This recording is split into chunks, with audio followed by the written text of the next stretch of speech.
চুয়াডাঙ্গায় বেশ কয়েকদিন ধরে তীব্র থেকে অতি তীব্র তাপপ্রবাহ চলমান। আপাতত তাপমাত্রার পারদ নামার কোনো সম্ভাবনাও নেই। দাবদাহের ফলে অসহ্য গরমে কাহিল মানুষ। এই গরমে পানি শূন্যতা প্রতিরোধে ডাবের ভূমিকা বেশ। তাই তো এ সময় পানীয় হিসেবে ডাবের পানি অত্যন্ত জনপ্রিয়। ডাব পাওয়া যাচ্ছে না, গাছে ডাব ধরছে না, আর ডাব পাওয়া যাচ্ছে, ডাবের সাইজ কোনো রকম ভালো না, ছোট বড় যে কোনো। আমরা 70 টাকা বিক্রি করছিলাম সেসব ডাবই 80 টাকা আমরা এখন কিনছি।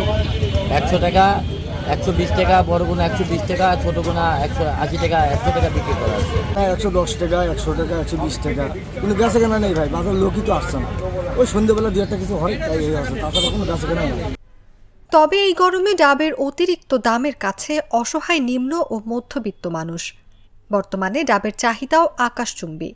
দ্রব্যমূল্যের এই ঊর্ধ্বগতির বাজার ও অসহনীয় গরমে সুযোগ নিচ্ছে ডাব ব্যবসায়ীরাই।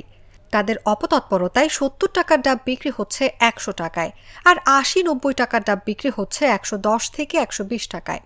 অর্থাৎ এই গরমে ডাব বিক্রেতাদের পোয়া 12। ডাব শরীরের জন্য তো উপকার। এখন যে গরমের তীব্রতার কারণে সমস্যা, সারাক্ষণ যে ঘাম ঝরছে তাতে তো পানি শূন্যতাটা পূরণ করারই দরকার। ডিহাইড্রেশন এমনিতেই হয়ে গেছে।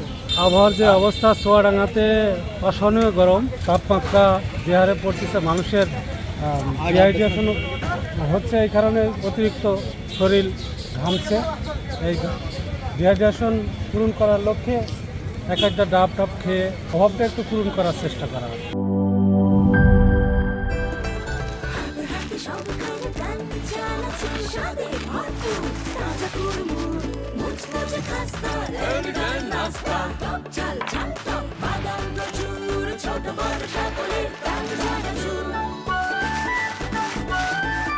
স্বাদে ভরপুর প্রাণ চানাচুর।